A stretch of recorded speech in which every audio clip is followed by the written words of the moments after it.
Olá, sejam todos muito bem-vindos a mais um boletim de mercado trazendo as informações do fechamento das negociações lá na Bolsa de Chicago. Dá para dizer que foi mais uma sessão positiva para os preços lá na Bolsa de Chicago. Foram altas tímidas, é verdade, altas de 3, no máximo 4 pontos aí nos principais vencimentos. No entanto, o mercado vem marcando aí um movimento de alta consistente nos últimos dias e vem se firmando naquele patamar acima dos 10 dólares por bushel. O novembro, o primeiro vencimento já se firmando aí acima dos 11,40, dos 10,40, desculpe. O que está acontecendo nesse momento? O que tem de novidade que justifica esse otimismo lá em Chicago? E, enfim, até o momento a gente estava bastante apreensivo, e eles lá também, no mercado americano, apreensivo aí com o andamento do plantio aqui no Brasil. Mas será que é só isso? Será que tem mais fatores aí para a gente entender? Quem nos ajuda nesse entendimento é o meu amigo Vlamir Brandalize, lá da Brandalize Consulting. Está aqui já o Vlamir com a gente. Bem-vindo, meu caro. Obrigado mais uma vez por nos ajudar a entender o mercado. Até então, a justificativa para essa manutenção dos preços bons para a soja acima dos 10 dólares lá em Chicago estava sendo aí a safra brasileira e a dificuldade de se iniciar o plantio por aqui, Vlamir.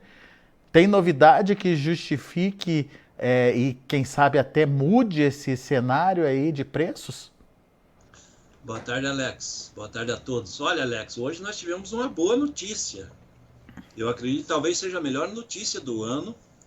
Esse anúncio aí do Banco Central chinês apontando que veio com um pacotão de estímulo à economia, investimento em infraestrutura, recursos com juros baixos, facilidades, ou seja, a China não quer ficar parada. Então, estilo chinês, ela quer continuar crescendo. E continuar crescendo, quando a gente fala da China, tudo envolve demanda, né? E a China é importadora de tudo, né? Importadora de energia, que é no caso do petróleo, é importadora de minérios, como é o caso do minério do ferro, é importadora de alimentos, do setor de carnes, grãos em geral.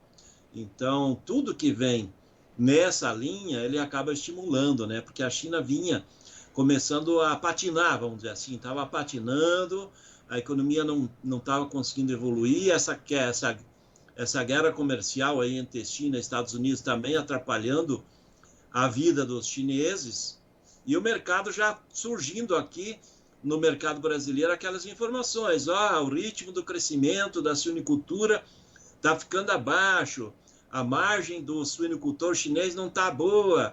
Todas essas notícias que não são boas para o nosso setor, principalmente pensando em soja, né? Outro fator, vinha dizer assim, o crescimento da produção de ovos e demanda de ovos também não está evoluindo como era esperado. Tudo isso é motivo de uma economia mais lenta que estava a China, mas agora a gente acredita que a China, colocando em prática o que vem sendo proposto, vai trazer uma nova fase de evolução, e mesmo com essa queda de braços, a guerra comercial com os Estados Unidos, acaba beneficiando o mercado brasileiro. E hoje foi o primeiro dia, né? O primeiro dia, o mercado se animou, todas as commodities estavam forte alta aí depois do anúncio lá na China, e mesmo com a liquidação na parte final do pregão, o mercado chegou a trabalhar perto de 20 pontos de alta na soja, e ele acabou liquidando e fechando de 3, 4 pontos de alta. Mas a gente tem que levar em consideração que ontem o mercado trabalhava de 20 a 30 de alta, atrelado basicamente à questão brasileira com o plantio complicado, principalmente no Mato Grosso, né? Eles levam muito em consideração o Mato Grosso, o maior estado produtor brasileiro, é o maior estado produtor de soja do mundo individual, né? Então ele é muito levado em consideração, e nesse momento esse atraso no Mato Grosso trazendo uma pressão positiva em momento que o mercado normalmente seria negativo, né? Porque a colheita americana está andando bem, a produtividade está boa, né, Alex? Mas essa notícia da China, ela deu um novo, vamos dizer assim, colocou um novo gás aí no mercado que estava muito acomodado a trabalhar entre 9,5, 10,5, e talvez até pressionado mais para baixo com o plantio brasileiro com o clima melhorando depois disso, né? Se viesse um clima com chuvas, ser um fator negativo e derrubasse porque não tínhamos fatores novos e positivos. Agora temos. Então isso cria um suporte. Dá para ver que a posição spot aí, a posição do novembro, ele andava bem perto dos $10, agora já está mais perto dos 10,5. Hoje já chegou a trabalhar um pouco acima dos 10,5, fechou um pouco abaixo, mas ele é um bom sinal, é uma boa notícia, notícia vindo da China, e o que a gente precisava de alguma coisa nova. E a coisa nova veio. Agora vamos ver aí a implementação desse novo pacotão chinês, se realmente ele fluir como está sendo proposto. Vamos ter uma nova fase de evolução positiva na China e de demanda de commodities a nível global, né? Pois é, mas você acha que essa possibilidade de incremento de demanda pode criar um ciclo virtuoso aí, Vlamir? Interromper, de repente, esse momento de baixa ou de excesso de oferta que vinha se desenhando? Olha, o que eu acredito que com essa nova fase da China implementada, a fase de baixa das commodities, ela passa. Nós já estamos no fundo do poço, né? E a soja ainda estava com um problema que nós temos uma safra maior que a demanda mundial e caminhamos para ter uma safra ainda maior. Então, no caso da soja, uma dificuldade, porque o aumento de estoques, isso ia pressionar o mercado global. Mas no caso dos demais grãos aí, se a gente pegar o trigo, arroz, o milho, todos estão com produção menor que a demanda. Então, esse ciclo, sim, ele vem com um ciclo de otimismo. Não se espera uma disparada de cotação, porque os chineses não são bobos, né? Eles vão comprando nos momentos que as cotações são boas para eles, né? Mas ele cria uma condição de suporte nos níveis para o mercado parar de cair e começar a voltar a subir, pelo menos subir pela escada, né? Não vamos subir pelo elevador, mas vamos subir um pouquinho, vamos tentar evoluir um pouco mais. É isso que o mercado deve acontecer.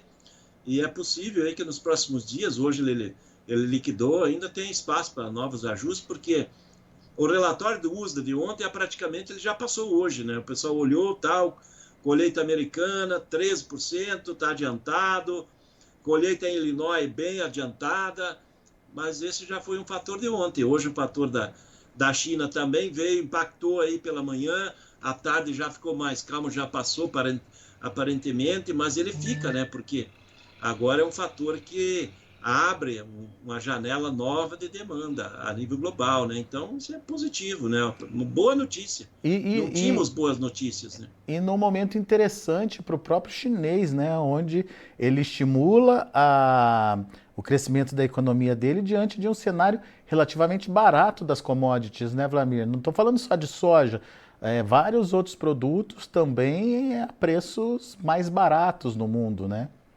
Tirando o café e o cacau, que estão lá em cima na Lua, né?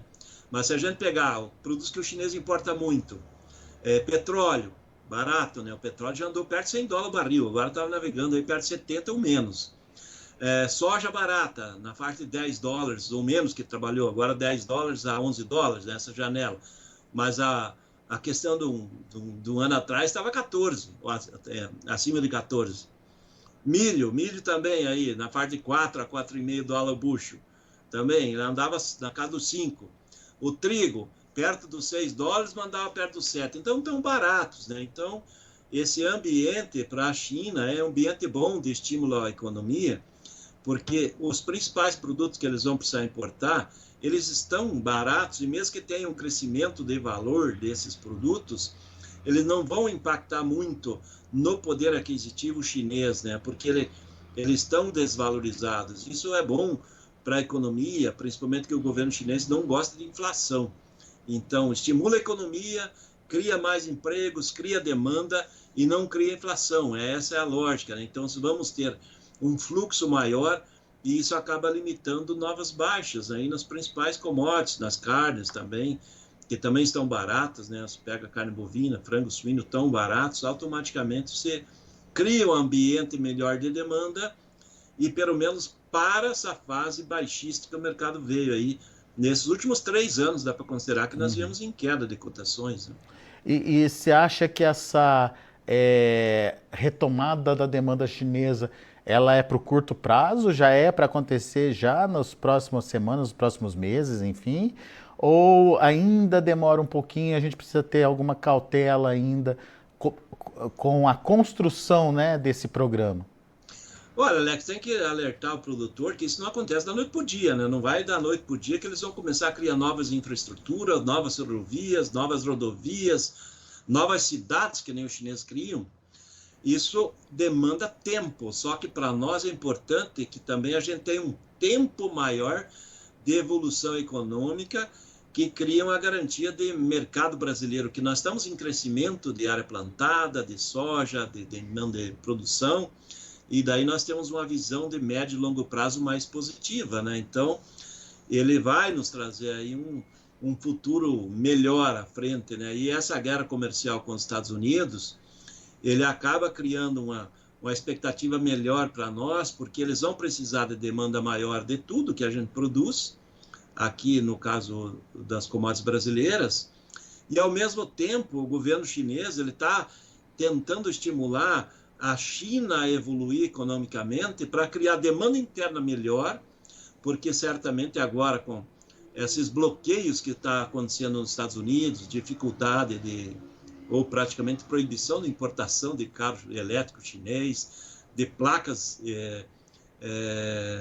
energia solar chinesa, ou seja, de muitos produtos chineses, ele vai abrindo um mercado de demanda maior dentro da China e abrindo oportunidade até do Brasil fazer um avanço nessa parte tecnológica atrelado aí a uma melhoria no nosso parque de energia solar, que tem placas mais baratas do mundo são chinesas, a entrada de mais veículos elétricos.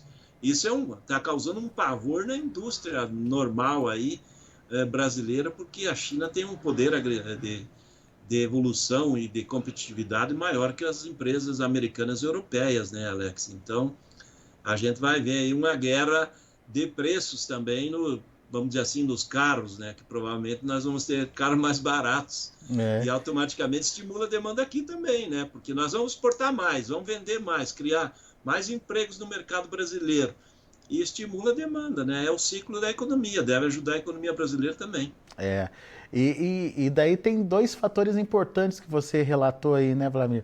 O primeiro deles é a injeção de dinheiro na economia chinesa, para estimular exatamente a demanda, e o segundo é a restrição dessa demanda pelo produto americano, né? E quem é o produtor da vez? Produtor brasileiro, no final das contas, né?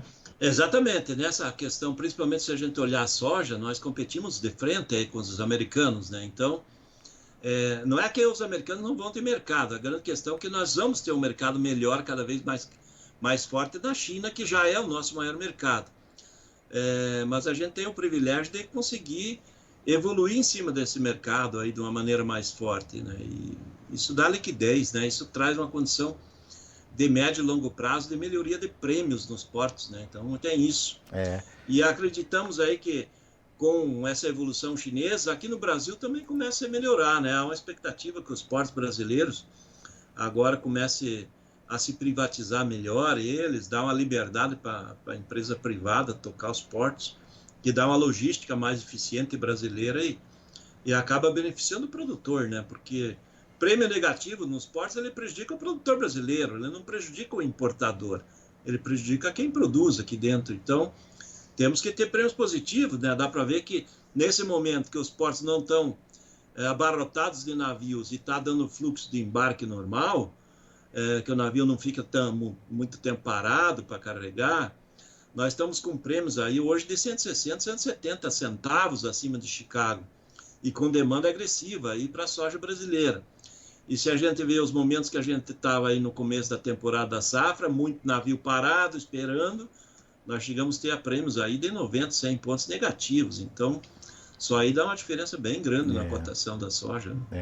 Já já a gente fala dos preços aqui no Brasil, mas olha essa pergunta do Murilo. Murilo Murakami está participando com a gente. Ele quer saber se diante dessas novas informações, essas altas vão permanecer, Wlamir. Olha, não dá para a gente consolidar as altas de imediato, Alex, porque no caso da soja, nós continuamos tendo uma safra muito grande chegando nos Estados Unidos. Pelos cálculos que a gente está fazendo, pelas lavouras que eles estão colhendo e pela qualidade das lavouras, com 64% de boa excelente contra 50% do ano passado, eu acredito que eles podem ter uma safra aí de 126, 127 milhões de toneladas, ainda é possível. Vai depender como é que vai andar aí depois da metade da safra para frente, que foram as lavouras que mais prejudicadas aí nas últimas semanas com menos chuvas. E aqui no Brasil, provavelmente, quando a chuva entrar aí no mês de outubro, a condição de plantio dela vai ser normal e nós teremos condição de colher uma safra cheia de 165, 170 milhões de toneladas. Então, esse fator de oferta ainda é uma oferta cheia. E há um indicativo que na Argentina a soja vai receber entre 1 milhão e 1,5 milhão a mais de área, que era a área de milho da última safra, que sofreu muito com a cigarrinha. Então, há uma expectativa que a Argentina possa chegar até 55 milhões de toneladas. Uhum. Então, nós temos que levar em consideração que existe um potencial de ter uma safra maior, Alex. E isso dá uma tranquilidade para o comprador. Mas para o médio e longo prazo, nós vamos ter condição de vender mais para o mesmo comprador. Então, isso dá fluxo. Então, aí sim, nós criamos um freio contra novas baixas, vamos dizer assim, o mercado cai muito, mas que ainda a gente vai trabalhar naquele estilo de mercado eletrocardiograma, sobe um pouco num dia, cai um pouco no outro, ainda não mudou essa tendência, não. Mas é uma tendência a gente trabalhar com a cotação média um pouco melhor agora. E sobre essa questão da produção no Brasil, o que a gente tem que entender, né, Vlamir? Que a gente não está saindo da janela de plantio. Pelo contrário, a gente está entrando na janela ideal de plantio para muitas regiões, né? Porque o que acontece é que a gente tem uma janela mais ampliada por conta do plantio da segunda safra. Mas quando a gente olha o calendário das chuvas, a janela ideal de plantio é a partir de outubro mesmo. Então, se as chuvas se restabelecerem, não tem prejuízo para a produção de soja. A consequência vai ser lá para a segunda safra, né? O atraso talvez aí no plantio da segunda safra, né? O gargalo maior não é a soja, não. A soja plantada aí de 15 de outubro a 15 de novembro na maior parte do Brasil, até o final de novembro, e alguns lugares até em dezembro, como no norte e parte do nordeste, é safra cheia, é condição de safra cheia, porque vai entrar dentro do período das chuvas mesmo. O problema é esse mesmo, a questão que quanto nós vamos poder fazer de safrinha em condições boas no ano que vem. E como o custo de produção do milho não está baixo, custo geral da lavoura, ele é um custo importante e se o produtor tiver produtividade baixa não paga a conta, é possível que nós vamos ter uma nova queda da safra de milho futura 24, 25.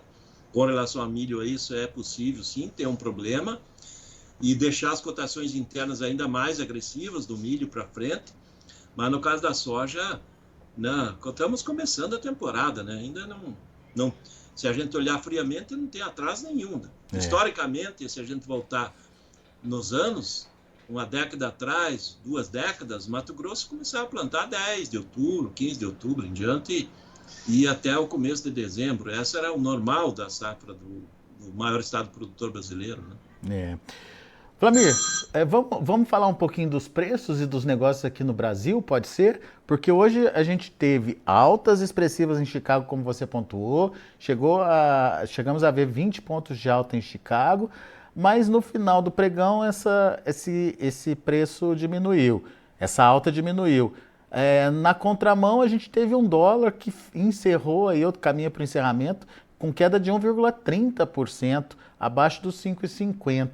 Isso tirou o poder de negociação do produtor, a participação dele na comercialização ou não? Olha, Alex, entre ontem e hoje, os negócios da semana em 2 dias, foram mais do dobro do que foi toda a semana passada, né? Porque entre ontem e hoje nós já temos aí provavelmente mais de 2,5 milhões de toneladas negociadas, caminhando talvez para 3 milhões, entre safra velha e safra nova. E a semana passada nós passamos pouco acima de 1 milhão de toneladas, computando as duas safras, né?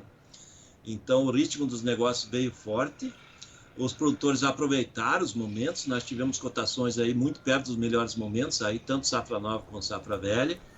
Safra nova aí chegou a andar aí 137,50 na posição junho, agora à tarde já pagando menos, já se fala em 135,5, 136 no máximo, já está um pouco menor, mas ainda assim em níveis melhores que era uma semana passada. A safra velha, a safra disponível, né, chegou a pagar R$144, semana passada estava pagando 138, 139, então mesmo assim chegou a pagar R$6 a mais e agora vai fechando o dia na faixa de 140, 141, no máximo 142, já não é o melhor momento dessa semana. Ontem, hoje, já tem uma queda, se a gente comparar com ontem. Mesmo assim, as cotações são melhores que a semana passada, em função de dólar também em queda, mas em dólar, se a gente olhar, nesse momento as cotações são melhores que a semana passada, ainda e são melhores que os níveis que praticou ontem. Então, o mercado vai fechando o dia levemente positivo, né? Esses 3, 4 pontos de alta, em dia técnico de liquidação agora na parte da tarde, né? O pessoal fazendo lucros, né? Porque até o meio-dia nós estávamos operando entre a segunda-feira e o meio-dia de hoje com quase 50 pontos, 45 pontos de alta. Então, o pessoal é normal que realize posições e faça lucros, né, Alex? Vamos ver como é que amanhã o mercado vai se comportar, mas em princípio a semana está indo bem, né? Semana passada se negociou pouco e a semana, que nem a gente brinca, é uma semana de cavalinho encilhado e o pessoal está aproveitando os cavalinhos aí, montando e fazendo médias melhores, né? Está dentro dos momentos de fazer média, né? É isso aí. E o Murilo está perguntando aqui, Vlamir, se as eleições presidenciais dos Estados Unidos estão no radar também. Essa questão da guerra comercial vai, no final das contas, acabar, ou pelo menos se estabelecer ou se resolver com as eleições, no final das contas, né? Na realidade, existem duas situações, né, Alex? A guerra comercial amplia ainda mais se o Trump ganhar, né? Porque ele vai bater de frente com a China mais ainda do que o Partido Democrata, né? Mas o Partido Democrata é o que está criando as leis que já proibiu aí desde agora, se eu não me engano, agora dia 27 de setembro, agora já começa a proibir as importações a partir dessa semana de carros elétricos chineses. Então, já é uma guerra que está sendo vivida pelo Partido Democrata, né? Se a Kamala Harris ganhar, ela vai seguir a mesma lógica do Partido Democrata, que é tentar defender a economia americana. Se o Trump ganhar, a guerra vai ser mais dura e automaticamente isso vai nos trazer um benefício ainda maior, né? Para nós, o Trump no governo, com relação a essa disputa, ele é mais vantajoso para o nosso agro, né? Mas não muda muito, não. Se entrar o Partido Democrata, certamente ele não vai beneficiar nada, né, Alex? Muito bem. O fato é que o desenho que se faz é de guerra comercial acirrada. Estamos ouvindo. Estamos ouvindo o trem aí. Pode deixar o trem. O trem já passou. E o cenário que está se construindo é de guerra comercial acirrada, que no final das contas é vantagem para o Brasil, né? É vantagem, né? Isso já está começando a expressar até nos embarques, nas exportações, né? Dá para ver que a CSEX dessa semana, ela já mostra aí a soja com recorde histórico de exportação do grão, né? 87,9 milhões acumuladas, 2 milhões a mais que o ano passado, no mesmo período. Farelo, 17,9, 900 mil toneladas a mais que o ano passado. Complexo soja, 107 milhões de toneladas, 2 milhões a mais que o ano passado, que estava com 105. Nós só estamos exportando menos óleo porque a demanda de óleo brasileiro disparou, né? Por causa que nós saímos do B12 para o B14 no biodiesel e automaticamente a demanda de óleo interna ela está muito maior e daí não sobra tanto óleo para exportar. Mas o complexo soja segue muito forte, né? E dá para ver que ele faturou bem aí nessas 3 semanas de setembro, 2,54 bilhões de dólares, 14,1 bilhões de reais. Se a gente aliar isso aí ao milho, que está com quase 1 bilhão de dólares em exportações, sim, é mais de 5 bilhões de reais já em divisas no milho. O setor da carne, mais de 1,6 bilhão de dólares, né? também perto de 9 bilhões de reais, ou seja, se pegar carne, frango, suíno e boi, complexo soja e milho, não abrindo mais para os demais do agro, já estamos aí em 3 semanas de setembro, Alex, nos dados da C7 dessa semana, com 28,2 bilhões de reais. Olha aí que quase 2 bilhões de reais por dia, né, de faturamento na exportação. Então é o agro mostrando uma força gigantesca, e se a gente olhar bem de perto, aí a maior parte desses volumes ele é para a China mesmo. Agronegócio brasileiro fazendo a diferença na economia. Vlamir, meu amigo, mais uma vez obrigado, show de informação hoje aqui pra gente. Vamos monitorar essa transformação chinesa, essa injeção de dinheiro lá naquele país e como isso vai se transformar em demanda mundial e respingando não, você destacou muito bem aí que a China depende de produtos brasileiros e produtos estratégicos aqui pra gente, né? Como o próprio minério de ferro, como os grãos, a soja, enfim, o milho, por que não? Aí carnes principalmente, né? A gente vê aí um momento bastante interessante no consumo de carne também aí pelos chineses, e vamos bater recorde de exportação esse ano de novo, com vendas bastante importantes e um bom faturamento também. Enfim, o agronegócio aí dando as caras. Obrigado, Vlamir. É isso aí, Alex. Vamos torcer que a China consiga implantar aí o que está sendo proposto, né, Alex? Porque o reflexo imediato, o crescimento econômico da China, ele vai refletir em demanda de produtos melhorados. Produtos melhorados é mais ovos, mais peixes, mais frango, mais suíno, mais carne, que tem a base do milho, da soja. E aí é o Brasil que atende, né, Alex? Então temos potencial e torcemos para a China que dê certo por lá. Isso aí. Vlamir, obrigado, viu? Volte sempre. É sempre um prazer tê-lo aqui conosco. É isso aí, Alex. Um grande abraço. Até a próxima. Até a próxima. Ao pessoal que está acompanhando a gente aqui pelo YouTube, meu muito obrigado. Ao Murilo, obrigado pela interação aqui, viu, Murilo? Sempre bem-vindo aí a pergunta do internauta, sempre para a gente poder tirar as dúvidas mesmo do produtor rural com os nossos convidados, os nossos especialistas aqui. Você que está no YouTube, não se esqueça de fazer sua inscrição no canal, não se esqueça de deixar seu like, o seu joinha aí pra gente e também acione o sininho. Você vai ser alertado pelo YouTube quando a gente estiver ao vivo aqui com os nossos convidados. Dado o recado, agradeço muito a sua atenção. Notícias agrícolas, informação agro-relevante e conectada.